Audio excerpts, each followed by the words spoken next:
I pledge allegiance to the flag of the United States of America and to the republic for which it stands, one nation, under God, indivisible, with liberty and justice for all.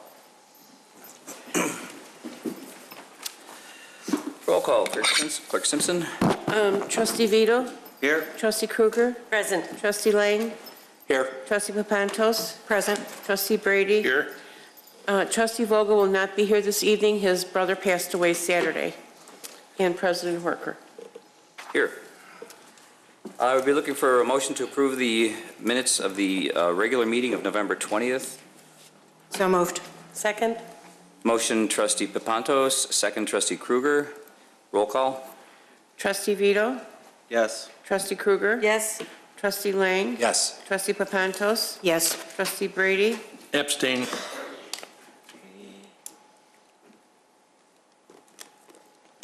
President Horker. Yes. Are there any changes to the agenda? None this evening. Thank you, Mr. Spondylus.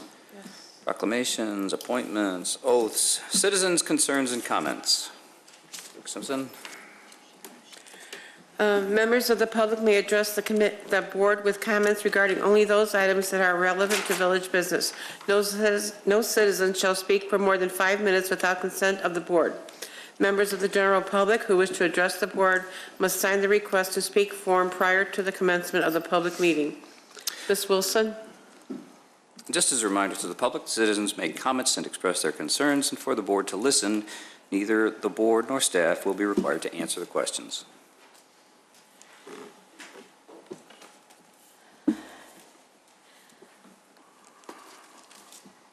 Pat Horker, have you seen with your own eyes a copy of the lease for CMX Theater for the town center? Probably. I've seen a lot of papers.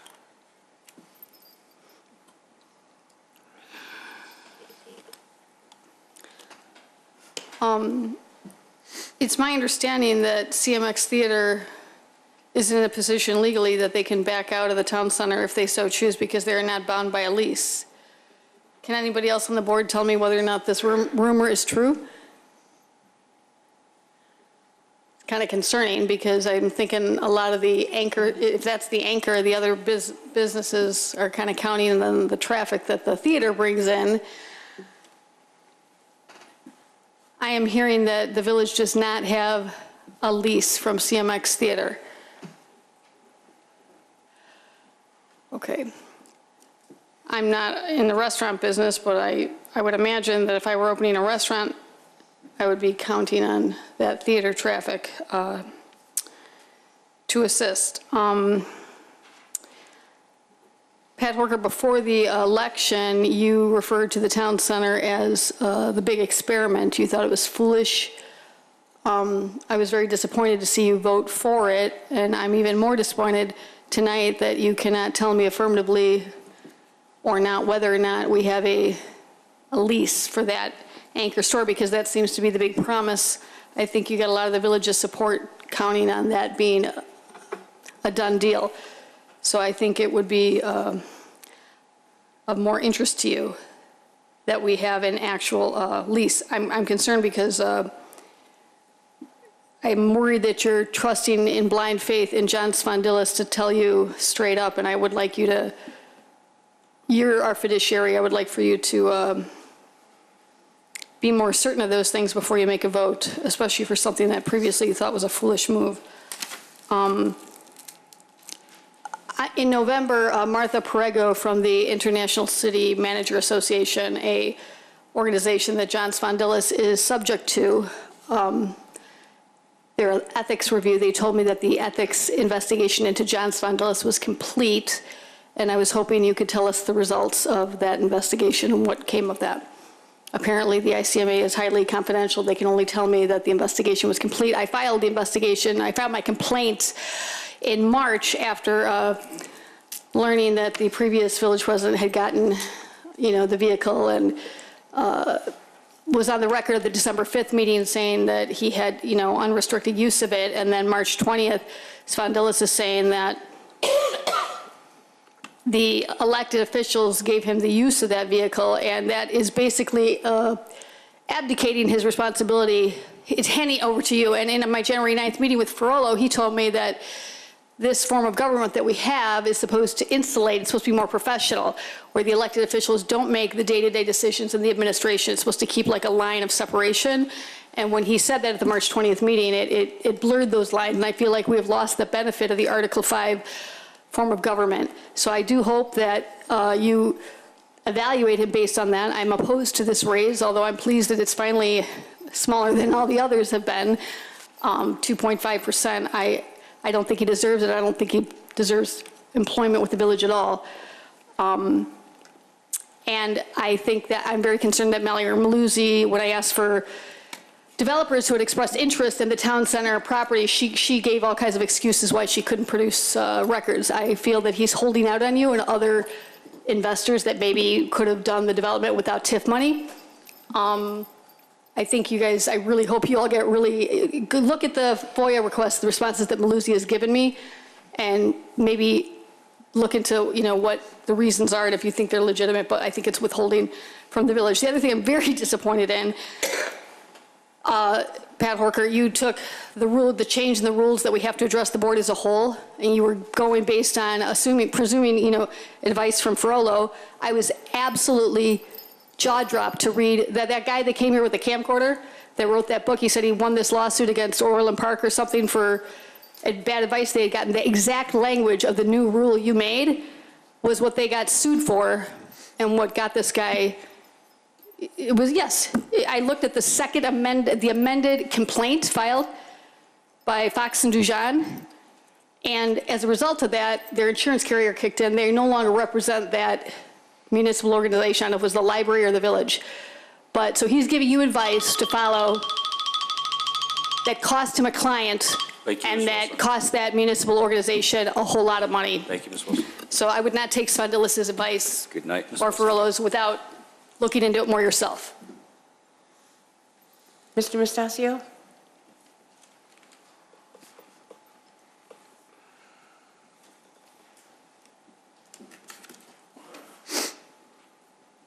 Good evening, Phil Mustachio, longtime resident of the Village of Wheeling. Good evening, Village President, trustees, staff, everybody at home. I'd like to take a moment, our last meeting of the year, I'd like to take a moment to thank the current board and all the previous boards for all the work that goes into directing the day-to-day operations of the Village of Wheeling. We've got a great staff, and they're allowed to shine because of the backing of the board to accomplish their agendas. I could put our public works, our community development, fire and police up against any other community. They work tirelessly to cut expenses, find the best ways to do more with less. We've got a great park district with activities for all ages. This year I was able to be part of the Rock the Runway event. It was a blast. I hope to be part of it for many more years to come. Are there things that we need to work on? Things that I don't agree with? Of course there are, but there's civil ways to make your opinion known without resulting to the negativity and half-truths that we hear during this 5-minute segment. Chicago Executive Airport needs to understand it's not all about them. Most of the residents don't need more flights. They need quieter flights. And we need our board to convince them of that. This is a residential, hard-working community, first and foremost. People that make their living in their home and don't bother their neighbors should be allowed to do so.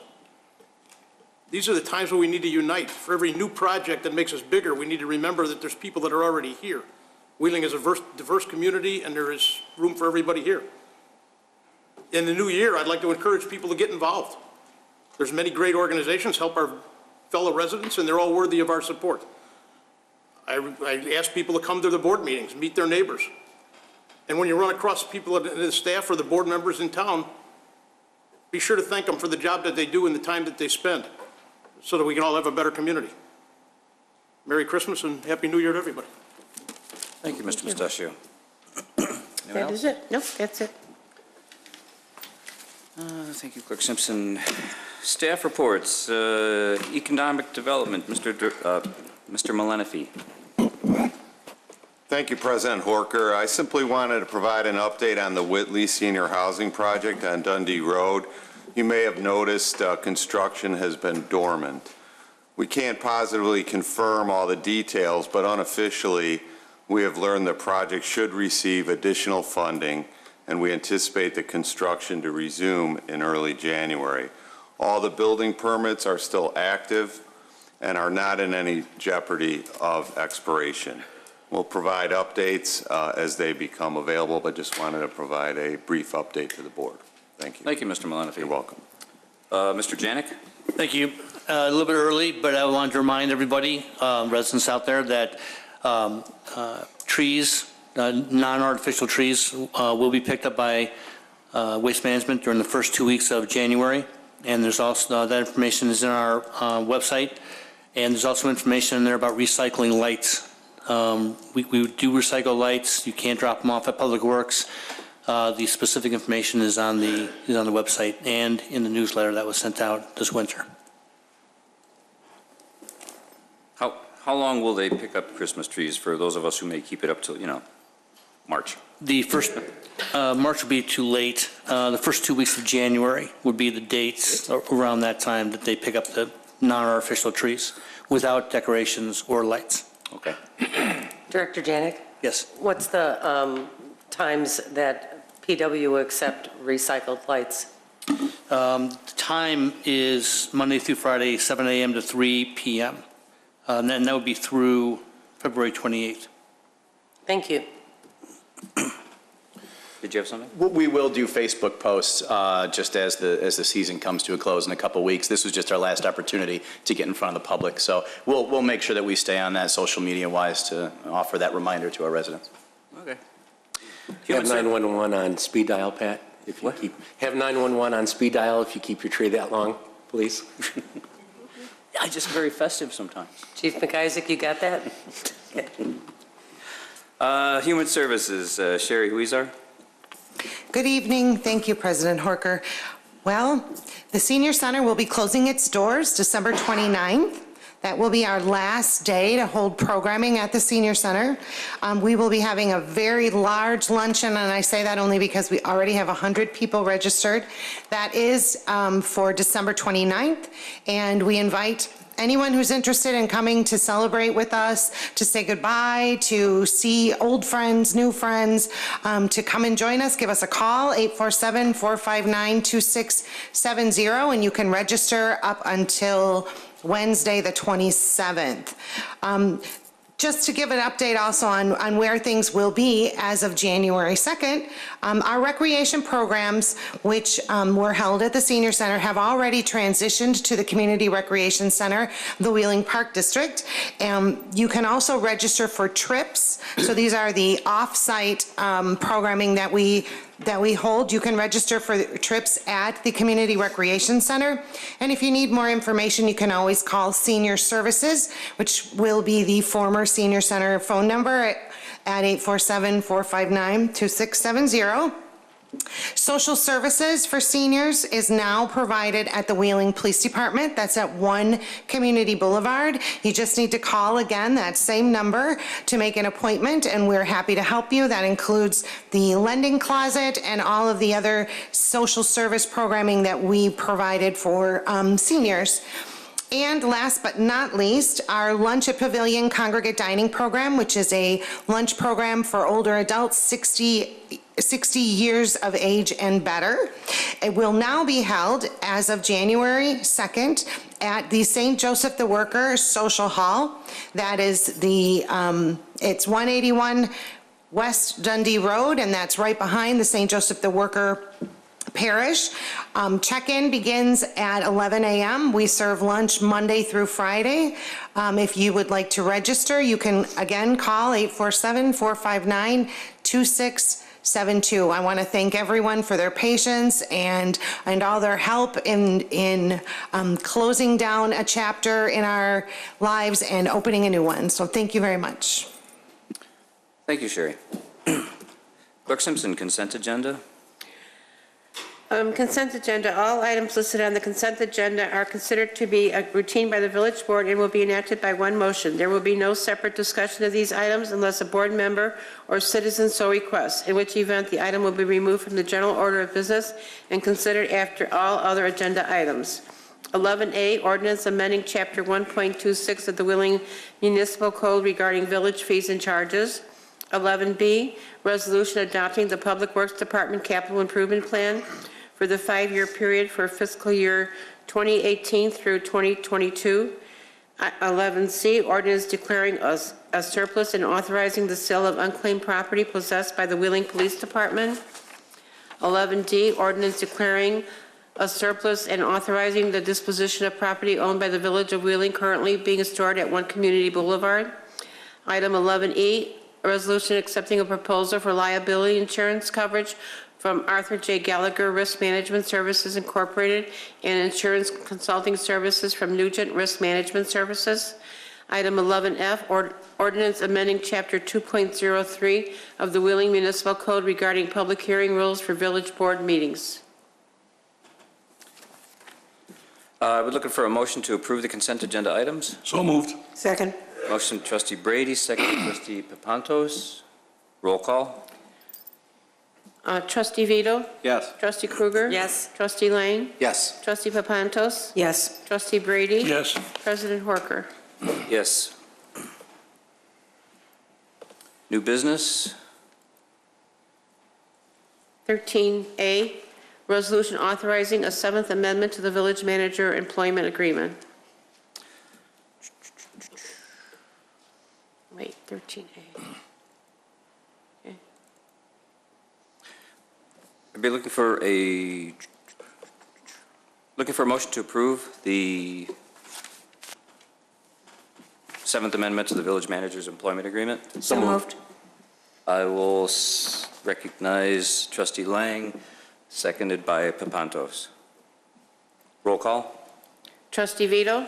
Yes. Trustee Krueger? Yes. Trustee Lang? Yes. Trustee Papantos? Yes. Trustee Brady? Yes. President Horker? Yes.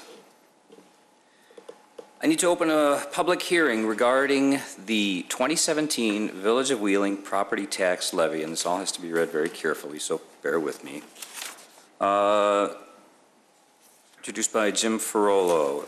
This is a public hearing for the public to make comments regarding the 2017 Village of Wheeling property tax levy. Public hearing is now open, right? Correct? Are there any comments?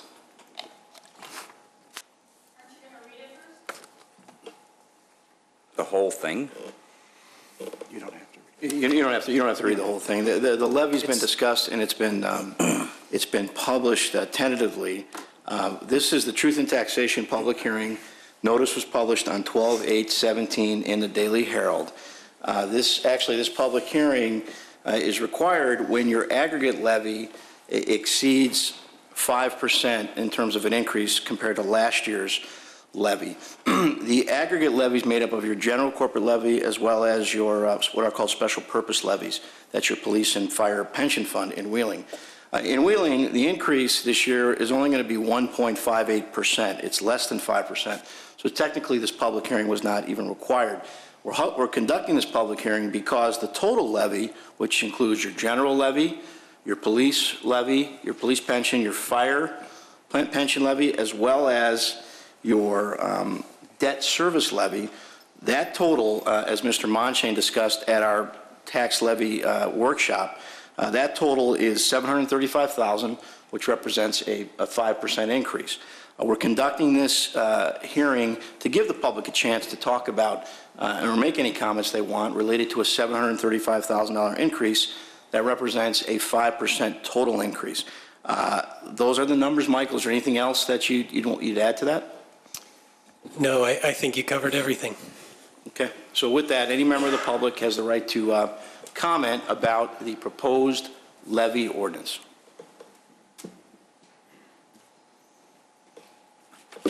Patrick Crooker, at your pre-election meetings, you explained to people that the whole balanced budget thing, where they didn't raise taxes for a few years prior to an election, was just this big farce to get people elected, and then there'd be this big leap after they were in office. I'm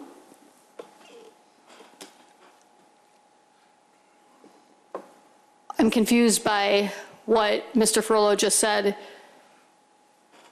Something about, it was actually 1%, but then totaled 5%, so how did this extra 4% get added on? I can explain it again for you. The increase of the general corporate levy plus the police and fire pension levies compared to last year's levy was 1.58%. That's Okay. called your aggregate levy. when you add in the debt service levy, which relates to bonds that have been in existence for years and years, Right. you add the debt service levy to the general aggregate levy, that total increase it's actually, according to Michael's math, was 5% total, which we announced at the workshop we had. So there are two different levies here. There's the aggregate levy, which I explained, and then there's the debt levy. When you add them all together, you get to the $735,000, which is a total of 5%. State statute says if you stay 5% or under, you don't even have to conduct this public hearing. This body is conducting this hearing to allow the public to make comments anyway, despite not having to even do so under state law. What a novel move toward transparency. Thank you. You're welcome. Does this, these two levies, Pat Horger, is this the thing, did you reference these pre-election? Or I always remember you just talking about one. Is this second one something that would be done every year, or is this something because of the debt? I'm confused. Because you always spoke about a levy being like one levy, and he's talking about two. There are different levies, as I explained. When you add them all together, there's the total levy. Okay. When you talk about truth in taxation, really what's at issue is the general aggregate levy. Okay, so we've given you a number that represents all the whole levy together, the debt service, plus general corporate, plus police and fire pension. You've heard, that number is $735,000. Got it. That is the 5% that Mr. Monchain announced at, over last year's amount, Ms. Okay. Wilson, at the budget. So you're saying we had both of these last year as well? Well, of course. Yeah, you have these every year. That- You have these every year. Yes, ma'am. Okay, that's what I want to know. Thank you. Are there any other questions about the 2017 levy? If there are no other questions, I would look for a motion to close the public hearing. So moved. Second. Motion, trustee Lang, second, trustee Kruger. Roll call. Trustee Vito? Yes. Trustee Kruger? Yes. Trustee Lang? Yes. Trustee Papantos? Yes. Trustee Brady? Yes. President Horker? Yes. Okay. 13C, ordinance authorizing the levy and collection of taxes for the corporate and municipal purpose of the Village of Wheeling for the fiscal year beginning January 1st, 2017 and ending December 31st, 2017. Mr. Monchain, time to shine. Thank you, Mr. President. If the board doesn't object, I'm going to address C through I with the same explanation, and I'm happy to take any questions on any individual item. But as Attorney Ferrolo indicated, this is the property tax levy ordinance for tax year 2017. The increase is $735,000 or 5%. And what follows, items D through I, are a series of abatement ordinances, which gives direction to Cook County and Lake County to not levy the taxes that would otherwise be levied for the bonds that the village has issued in the past, or at least a portion of the levies for those bonds in some instances. And the reason for that is because in some of the village's funds, the Water and Sewer Fund, the General Fund, capital projects, and some of the TIF funds, we already have the money we need to make the debt service payments on a number of the bonds that we've issued in the past. So each of these abatement ordinances directs the county clerks not to levy those taxes because we don't need it. So that is the explanation for each of these ordinances, and I'm happy to answer any questions you might have. Questions from the board?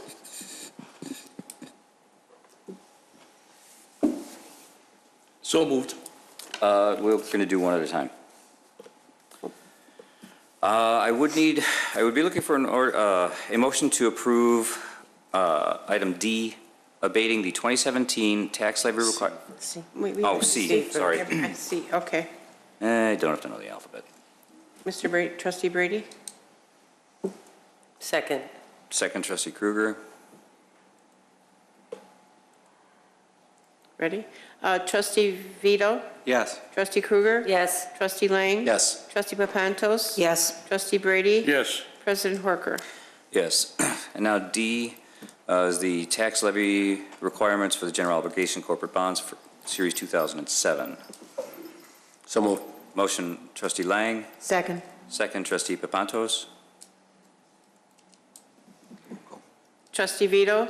Yes. Trustee Krueger? Yes. Trustee Lang? Yes. Trustee Papantos? Yes. Trustee Brady? Yes. President Horker?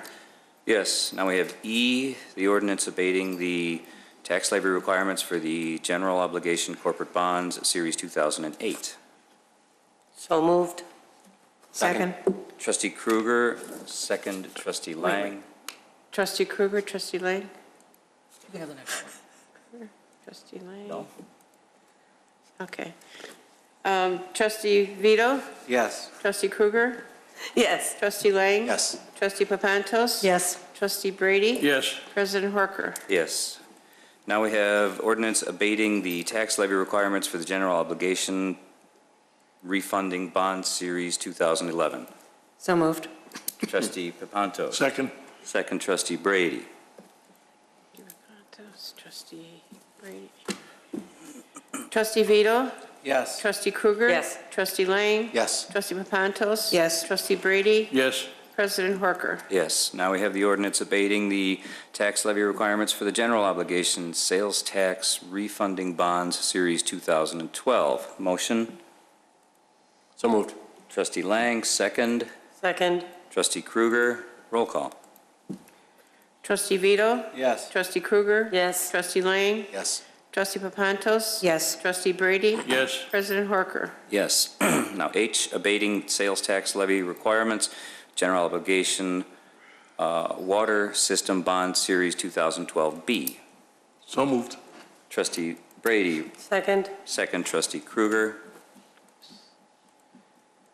Trustee Vito? Yes. Trustee Krueger? Yes. Trustee Lang? Yes. Trustee Papantos? Yes. Trustee Brady? Yes. President Horker? Yes. And finally, ordinance abating tax levy requirements for general obligation refunding bonds, Series 2016. Motion? So moved. I will give that to trustee Krueger and second by trustee Papantos.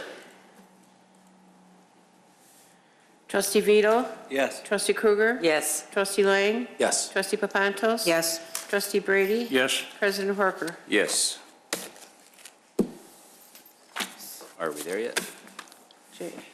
And finally, adopting the Village of Wheeling's annual budget for fiscal year beginning January 1st, 2018 and ending December 31st, 2018. Mr. Monshane. Thank you, Mr. President. This is the village's annual budget ordinance for 2018, as discussed at length with the board in November. The total budget includes $80,543,423 in expenditures needed to fund village operations. In the general fund, we have a projected surplus next year of just over $8,000, and I'm happy to answer any questions you might have. So moved.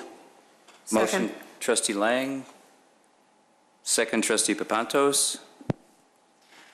So we're in the black. Little bit. We expect to be, yes. 0.001%, something like that. It's good enough for me. Roll call, Clerk Simpson. Trustee Vito? Yes. Trustee Krueger? Yes. Trustee Lang? Yes. Trustee Papantos? Yes. Trustee Brady? Yes. President Horker? Yes. Clerk Simpson. No. Okay. This is K. Oh, Clerk Simpson. K is ordinance amending various sections of Title 13 Water and Sewers of the Wheeling Municipal Code. Mr. Monshane. Thank you. This is the village's annual water and sewer and storm sewer ordinance. As discussed again with the board in November at the budget workshop, we are proposing an increase in water and sewer rates of 1.47%. It would have been 1.5%, but that's just the way the math worked out, is 1.47%, and a 25-cent per equivalent runoff unit increase in the storm sewer rate, which is part of the plan that was discussed with the board when we first implemented the storm sewer rate. We've increased it by 25 cents each of the last 2 years. with that, I'm happy to answer any questions you might have. Trustee Papantos? Thank you. One question, Director Mondashane. Compared to other municipalities that have the stormwater fees, where do we stand? We are on the very low end compared to other communities. Well, I shouldn't say most, but many communities are in the $6 range. So we're significantly below that at $2.50. Thank you. If there are no other questions, I would look for a motion to approve. So moved. Motion, Trustee Papantos. Second. Second, Trustee Kruger. Roll call. Trustee Vito? Yes. Trustee Kruger? Yes. Trustee Lang? Yes. Trustee Papantos? Yes. Trustee Brady? Yes. President Horker? Yes. Item L, Clerk Simpson. Item L is resolution rejecting all bids for the Wheeling Road Storm Sewer Mining Project. Mr. Janik. Thank you. As part of our storm sewer system, there's a section of pipe that runs, that traverses North Wheeling Road. You might remember this area used to flood. It hasn't during the past 3, maybe 4 years, at least 3 years. However, that pipe does need some work. We went out for bid this fall to apply a geopolymer liner to that section of pipe, and we didn't get a price that we thought was fair. We got one bid, and we realized that there were some other companies that maybe didn't know about the publication of the bids. So we were requesting that you reject the bids from this particular project, and we're going to rebid it this spring. Thank you. Questions from the board? So moved. No questions. Motion to approve, Trustee Kruger. Second. Second. Trustee Papantos. Roll call, Clerk Simpson. Trustee Vito? Yes. Trustee Kruger? Yes. Trustee Lang? Yes. Trustee Papantos? Yes. Trustee Brady? Yes. President Horker? Yes. Item M. Resolution accepting a proposal from Hager Engineering LLC for consulting services involving the industrial lane improvements in the amount of $32,500. Mr. Janik. Thank you. Public Works is requesting your consideration to improve industrial lane. This is a engineering contract tonight that we are requesting that you approve. It's for $32,000, $32,500 from Hager Engineering to complete the design documents and also get the approvals for permitting from various agencies. This is not a construction request. This is strictly a engineering services request to complete the drawings. You might remember that a couple of years ago there were some plans reviewed by the board relative to this general area. Industrial lane at that time was determined that it would stay generally the same shape that it is. These design drawings are intended to improve the roadway, to modernize it, widen it approximately 6 feet, install curb and gutter, install underground stormwater, and also water and sewer to this roadway. The drawing that you see on your screen, it shows some green areas. Right now there are no parkways on industrial lane, and this is part of the reason for this this drawing is to show you that it will look like a normal industrial street when it's done. Many of the properties on the street don't really have a driveway. The entire frontage is used as a driveway, and part of the reason why we're doing this improvement is to improve stormwater. You might notice that the street does flood oftentimes, and it's barely passable at times. So this is a modernization of industrial lane, and tonight I'm requesting that you approve $32,500 for an engineering contract to finish the drawings and get this project approved. I'll be coming to you later this year after bids are done and see where the cost is. Questions from the board? Trustee Papantos? Thank you. Trustee Brady, you're next. Thank you. Just a quick question. Once we have the engineering done, what would you expect the time frame to be? Because that road, if you go to an airport meeting, is really a mess, and it seems to go in cycles as far as the parking on the side of the street. Correct. When you say done, you mean like finished product? Or at least started.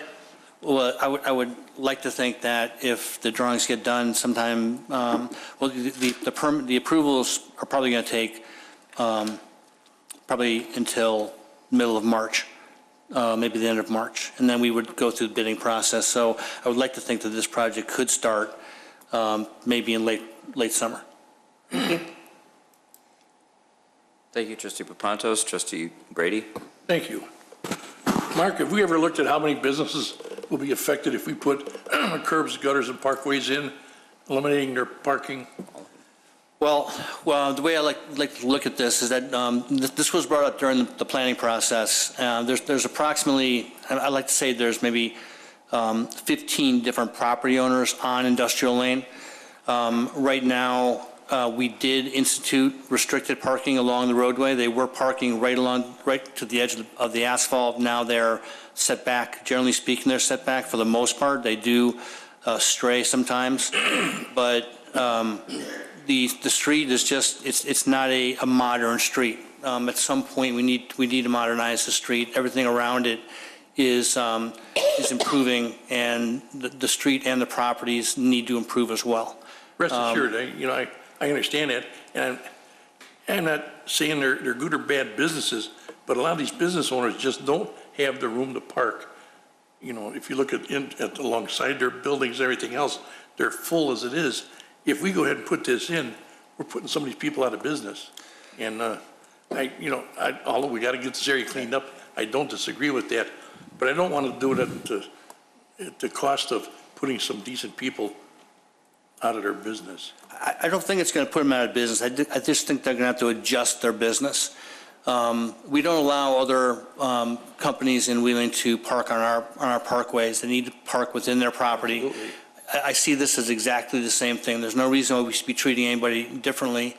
I really don't think it's going to put people out of business. I think they might merge businesses. I think sometimes there are businesses next to each other here that are the same.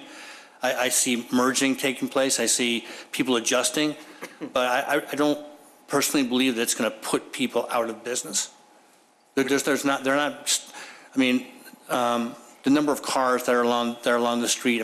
Some of them are going to be very tight, but maybe they're just operating, more than they should. When you get done with this engineering, would you be willing to send it out to the tenants along here? Absolutely. And let them know that they're going to be losing all that parking that they used to have up front, that, they're not going to have it anymore. It won't be available to them. Give them a little bit of a warning. Oh, yes, absolutely, that's going to take place. All right. There's no question about that. Thank you. Any other questions from the board? Trustee Lang? That parking's already gone, Trustee Brady. Oh, Nate. Yeah, it is. That's all We'll illegal parking along. Go talk to Jerry. Who's Jerry? Yeah, who's Jerry? Yeah, it's got the body and fender shop. All that parking's illegal, so, Well, it's illegal, but they're using it. okay? So So now they won't be. That's what I'm saying. He's got no other parking.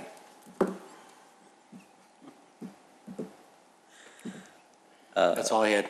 Thank you, Trustee Lang. Any other questions from the board? Comments? Be looking for a motion to approve? So moved. Second? Motion, Trustee Papantos, second, Trustee Lang. Roll call. Trustee Vito? Yes. Trustee Krueger? Yes. Trustee Lang? Yes. Trustee Papantos? Yes. Trustee Brady? Yes. President Horker? Yes. Oh, good. Item N, Yes, ma'am.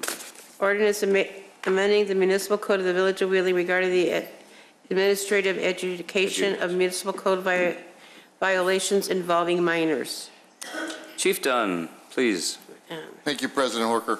What we're asking you tonight is to expand our adjudication system, opening it up to juveniles. Currently, several months ago, you granted the authority for certain offenses to be adjudicated here in the Village Hall, as opposed to the 3rd Municipal District in Rolling Meadows. And that's been a success, and after taking a look at the limited number of cases that we are taking to Rolling Meadows and the less than desirable outcomes and just Rolling Meadows' Cook County's lack of ability to prosecute and to track all the cases properly, we'd like to bring them in-house. So what we're doing is asking to open up all the local adjudication for juveniles also. I'm going to go first. I have no serious problem with this. I do have one question. How exactly are the adjudicators trained to handle stuff like this relative to traffic stops? Sure. There's an attorney Yes. who has been interviewed by staff, and they do undergo some training. There's training available to them. I think maybe Attorney Farrell can address. Sure. There is a program where attorneys can become certified administrative hearing officers. It's run through the state, and our hearing officer has gone through this program. He, in fact, is a hearing officer for several other municipalities in the area as well. Okay, thank you. Trustee Brady, you had a question? Thank you, Chief. You get the list of all the different violations, and there's quite a few of them, and the dollar value of the fines. What about incarceration on any of these? If it's well, adjudication officer, only two things can result from someone being brought before an adjudication officer. They be found liable and they're fined, or they be found not liable, and that's the end of it. If the officer still has the ability to issue a citation or summons and have this juvenile appear in court, if he's a repeat offender, or the recidivism rate, if he's a known, if there's other issues involved, we still have the ability to send them to Rolling Meadows.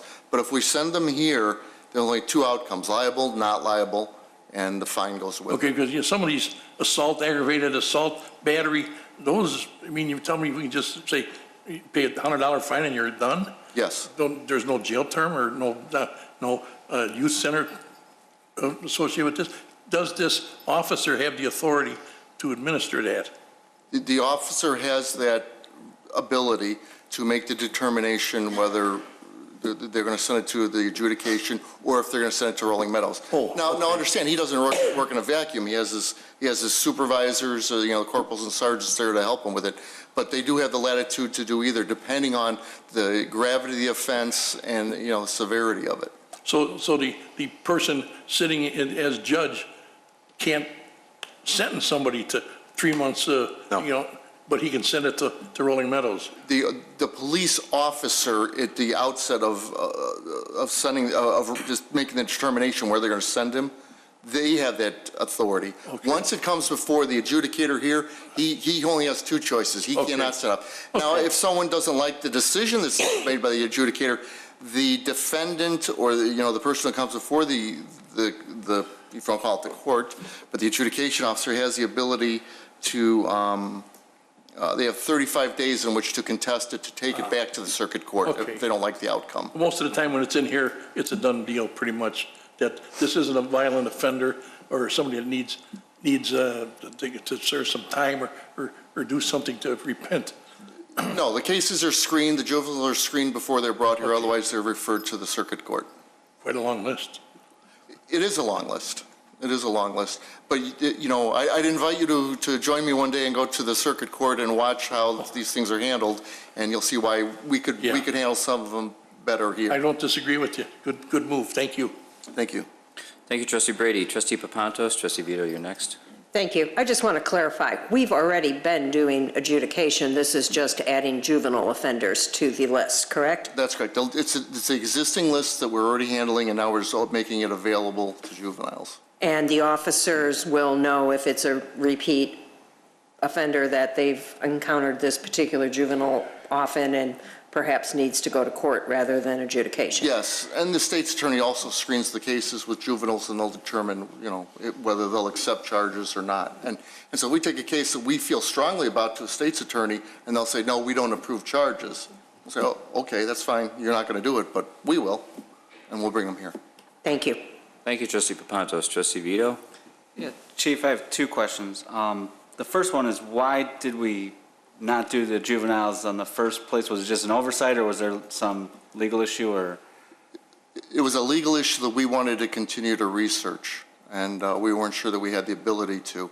We knew we had the ability to with the adults, but we didn't want to delay that any longer when we started that at the beginning of that process. Your Attorney Ferrolo, my staff, and I, dealing with the state's attorneys, have determined we have the ability to do this. And my second question is, there's only two on here that really kind of bother me. and I think we approved them for the adults, and I think you gave an answer before, but I admittedly forgot what it was. The endangering the life or health of a child, and the other one was, hold on, enticing minors to enter a vehicle. I never see how those two can be so, minor that they're worthy of adjudication as opposed to full-out criminal court. I mean, when can you entice a minor into a vehicle, where you should just get slapped with a fine, or endanger the life or health of a child where you can get slapped with a fine? I can give you an example of enticing. There's sometimes young adults think it's funny. They're not really enticing a child to do anything. They'll just say, hey, kid, hey, Johnny, would you like a piece of candy? Come over here type thing. And someone's aware of it, and we take action on it. So that's what I mean. The officers have the ability to determine on the scene what, they can be judge and jury in a way, but, to the severity and the intention of the act. And it just gives them the ability to make a decision. I'm not saying those cases would be brought here, but the option's open to us. Right, and it also doesn't mean we won't. Right. I'm just thinking that, there's rare situations where those wouldn't be worthy of a full prosecution. It would be extremely rare, but also there's times where we don't have a good witness, or we don't have a good victim, or we don't have good information. But instead of just saying, well, if we don't have all the pie, we can't do anything. Here we have a piece of the pie, and we're pretty sure we can bring it forward. All right. Thanks, Chief. Thank you, Trustee Vito. Any other questions? Trustee Papantos? I'm sorry. I read an article that in Schaumburg, I believe, for first-time offenders, for cell phone users, they were going to go to adjudication. Have we considered that here? We have considered a list of other violations to add to this list, but I didn't want to be coming before you every month adding and expanding. So the first thing was to get us lined up with the system in place, and then we're expanding to juveniles, and then we're going to take a broad look of what other communities are doing, and also measure our own experience and the outcomes in court, and see how we're doing with those. Thank you. If there are no other questions, I would be looking for a motion to approve. So moved. Motion, Trustee Papantos, second. Second. Trustee Brady. Roll call, Clerk Simpson. Trustee Vito? Yes. Trustee Krueger? Yes. Trustee Lang? Yes. Trustee Papantos? Yes. Trustee Brady? Yes. President Horker? Yes.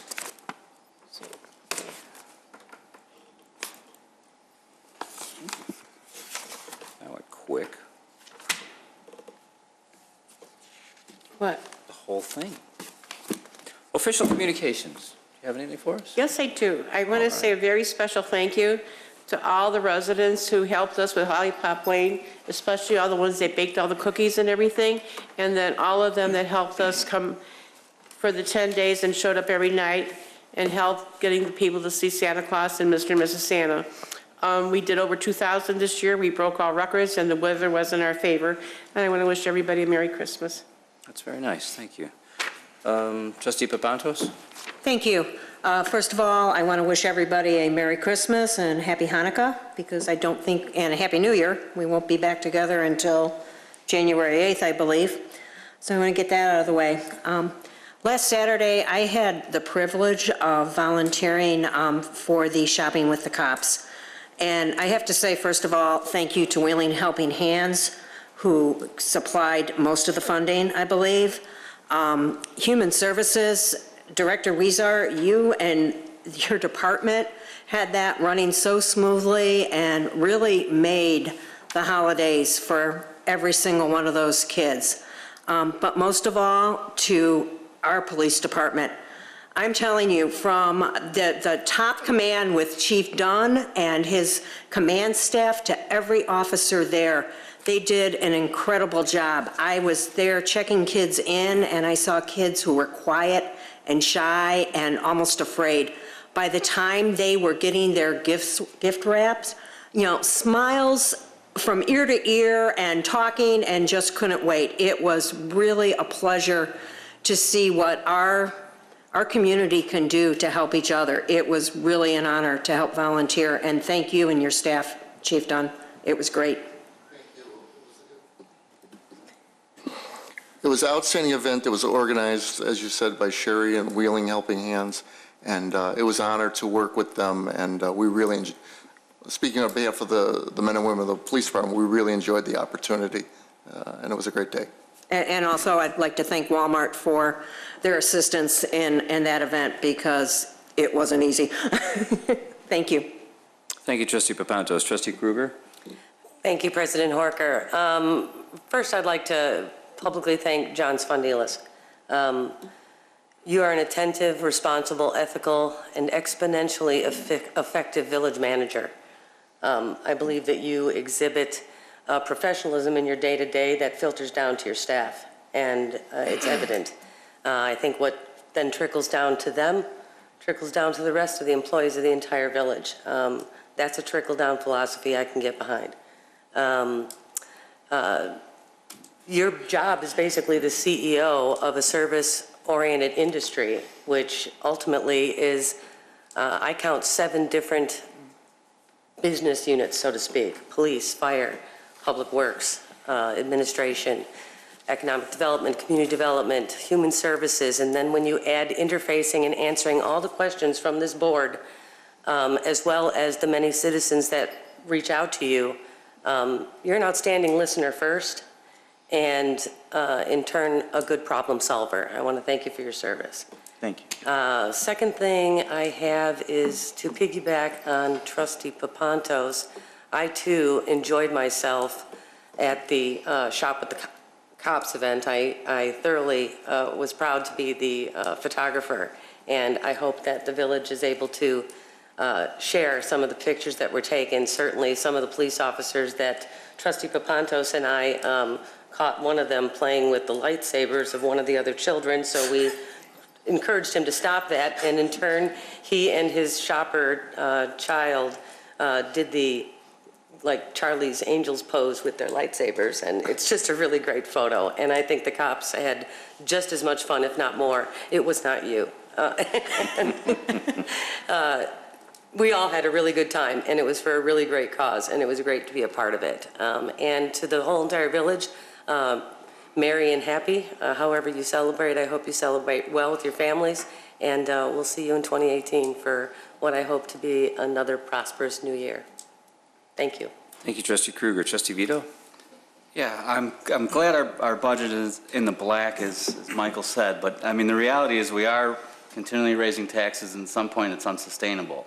So when we see our reps out, we see our senators out, you know, we can shake their hand and smile and be nice, but something needs to be done down there to change the pension system, or it's just going to explode. And maybe this repeal of the local property tax or the cap at $10,000 will be enough to force some action when people aren't getting those deductions anymore, especially the wealthy people on the shore, on the lake shore. But we'll see what happens. And on that sour note, I will turn to a festive note. Thank you, everyone on the board and everyone in town that volunteered for Lollipop Lane. It's a really, really nice thing that you do. And I went with my wife, my sister, and my aunt, and our respective kids. And when we were leaving, my sister said, you know, because of course I know everybody in there, and my sister said, it's so nice of all those people. Why do they do this? And I turned around and I just said, because they want to. And it's just a lot to be said for you guys to put out all that time and all that effort, so we really appreciate it.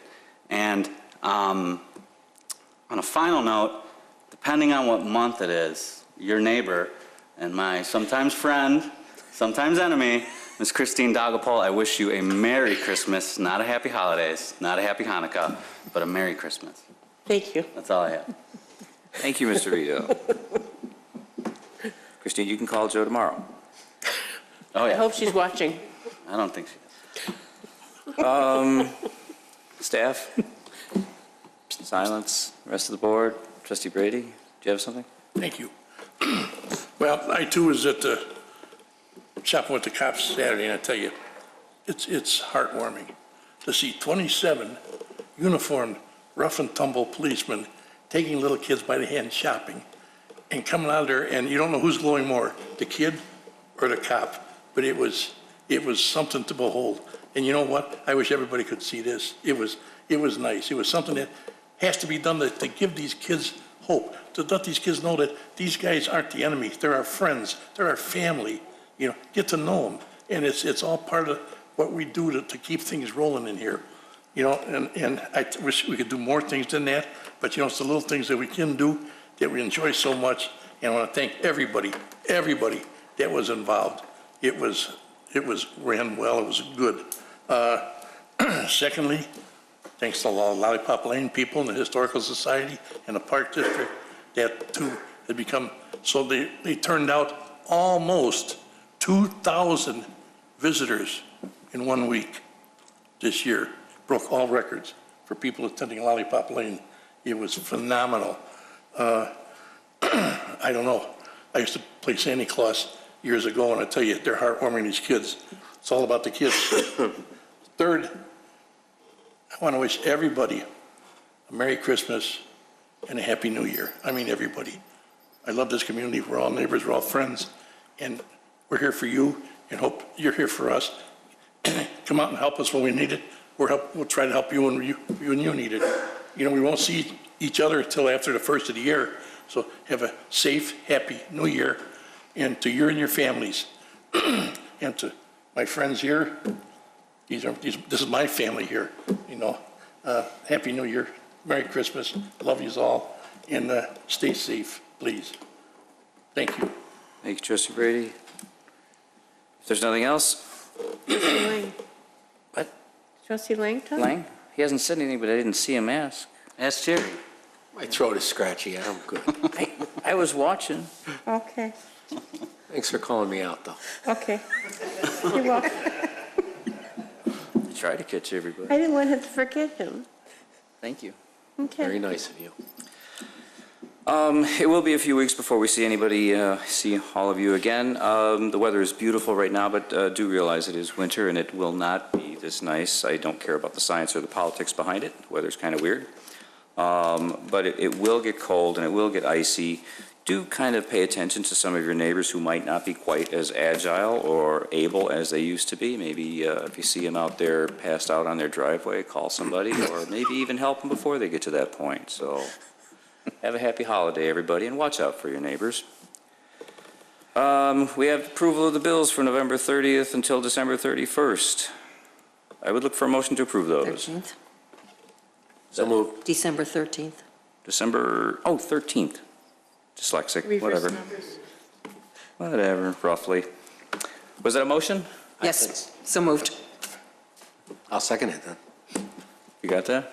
Mary Papantos. I'll approve it and second. Ray Lang. Roll call? Yes. Roll call. Okay. Trustee Vito? Yes. Trustee Krueger? Yes. Trustee Lang? Yes. Trustee Papantos? Yes. Trustee Brady? Yes. And President Harker. Yes. We do have an executive session this evening. The executive session is for the purposes of the appointment, employment, compensation, discipline, performance, or dismissal of a specific employee or employees of the village. I need a motion to enter executive session. So moved. That would be a motion from Trustee Krueger. Second, Second. Trustee Papantos. All in favor? Roll call, please, Mr. President. Okay, roll call. Trustee Vito? Yes. Trustee Krueger? Yes. Trustee Lang? Yes. Trustee Papantos? Yes. Trustee Brady? Yes. President Harker. Yes. It is 7:29. We will reconvene for the executive session, 7:32. Okay. Backstage.